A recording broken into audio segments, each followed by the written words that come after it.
देख रहे हैं डार्क राजकुमार के साथ। तो चलिए बढ़ते हैं आज की कहानी की ओर।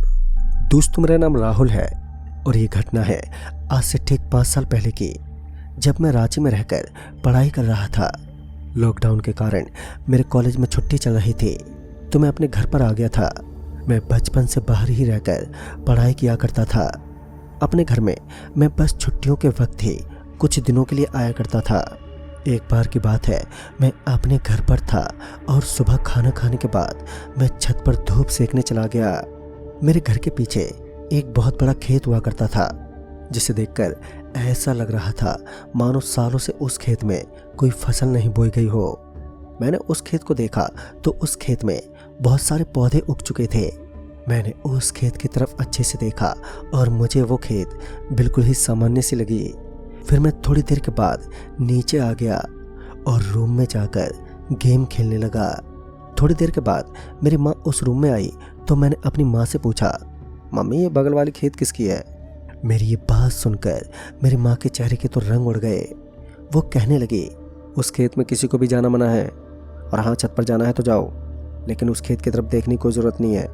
ये बोलते हुए मेरी माँ की आवाज़ में एक गुस्सा और डर का भाव था। ऐसा लग रहा था मानो बहुत सारे राज दफन है उस खेत में। जब मैंने देखा कि मेरी माँ गुस्सा हो गई थी, मैंने ये कहकर बात को टाल दिया कि मैं तो बस इसीलिए पूछ रहा था क्योंकि जिसकी भी ये खेत है वो फसल करके अच्छा खासा पैसा इस खेत से कमा सकते हैं।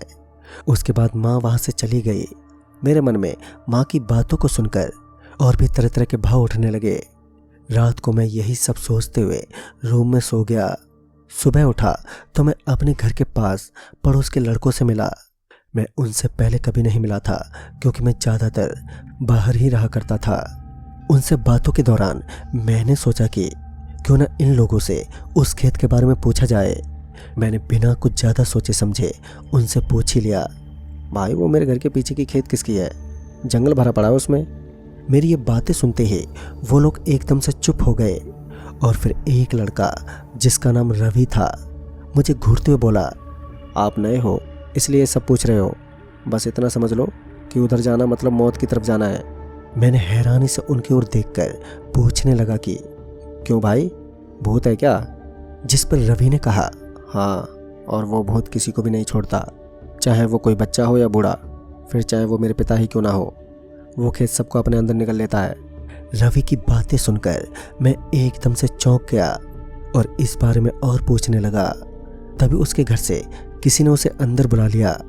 यहाँ मुझे एक बात तो पता चल चुकी थी कि रवि के पापा की मौत हो चुकी है और कहीं ना कहीं ये खेती उसके लिए जिम्मेदार है।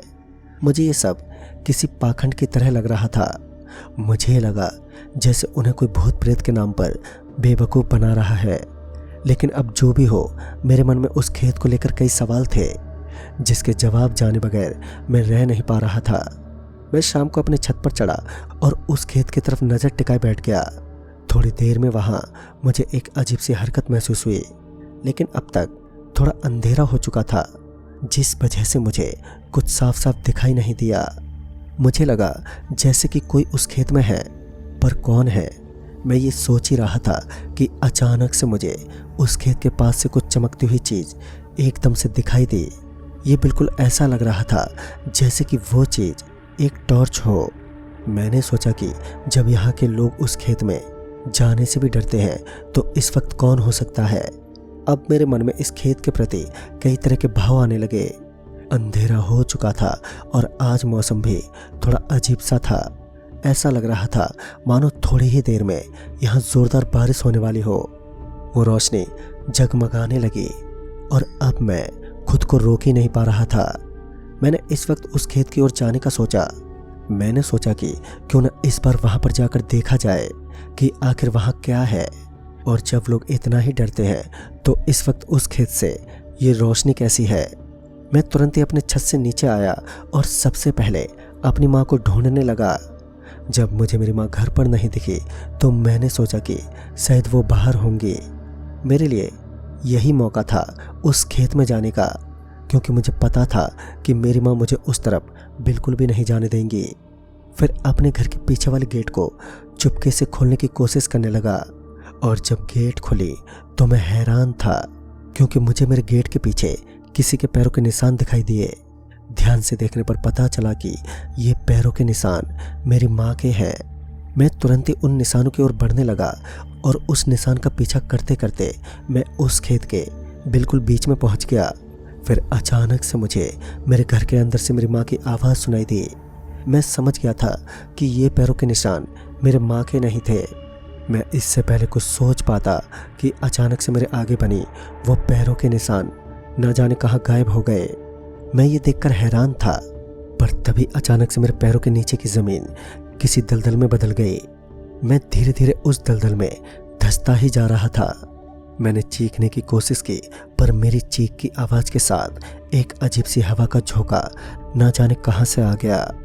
मेरी आवाज़ उस हवा के झोंके में कहीं गुम सी हो गई। फिर मैं तुरंत ही दलदल से निकलने की कोशिश करने लगा। फिर वो दलदल मेरी आंखों के ऊपर से गुजरते हुए मेरे पूरे चेहरे को ढक लिया, जिस वजह से मैं सांस भी नहीं ले पा रहा था। मैं तड़पने लगा, लेकिन तभी अचानक से मेरे पास से एक जोर का हवा का एक झोंका गुजरा और फिर ना जाने क्या हुआ कि मैं बिल्कुल उस दलदल से बाहर था।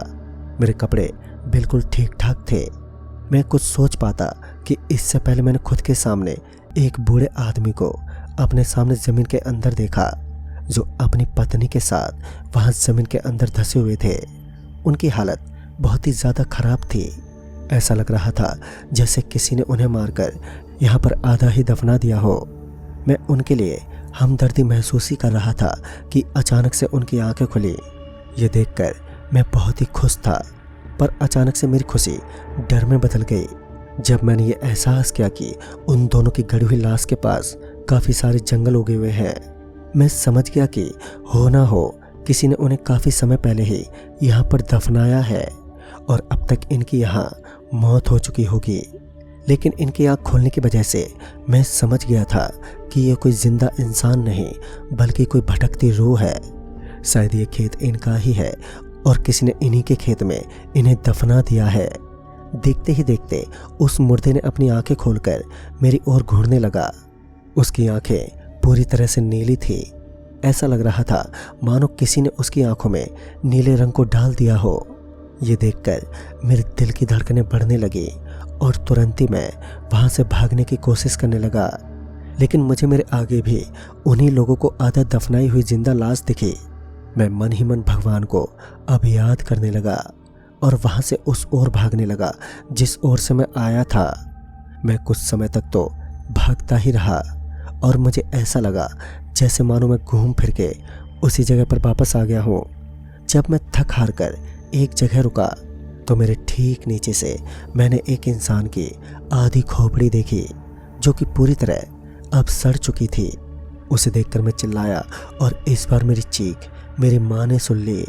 वो तुरंत कुछ लोगों से मदद मांगने लगी, लेकिन कोई भी इस जगह पर आना ही नहीं चाहता था।